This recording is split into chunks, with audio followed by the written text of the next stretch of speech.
U Goraždu je obilježen dan sjećanja godišnjica prvog oslobođenja ovoga grada u Drugom svjetskom ratu, ali i godišnjica masovnog pokolja stanovništva toga kraja.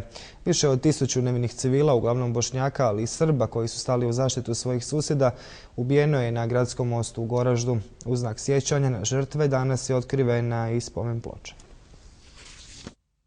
Svjedoci pokolja još su živi. Jakub Popović, jedan je od njih, prelazio je preko mosta u to vrijeme posmatrajući krvave tragove pokolja kojeg su napravili četnici Draže Mihajlovića. Sve je zaustavljeno 26. januara 1942. godine dolaskom partizana. Oni su formirali četu omladine da čistimo grad od smrada. I ja sam onda išao sa onim brigadirima, kao 13 mi je godina bilo. Čistili i viđali šta su oni sve radili. Ideologija fašizma izrodila je posebnu vrstu zločinaca, kazao je Josip Bautić, predsjednik glavnog odbora Savnona BiH.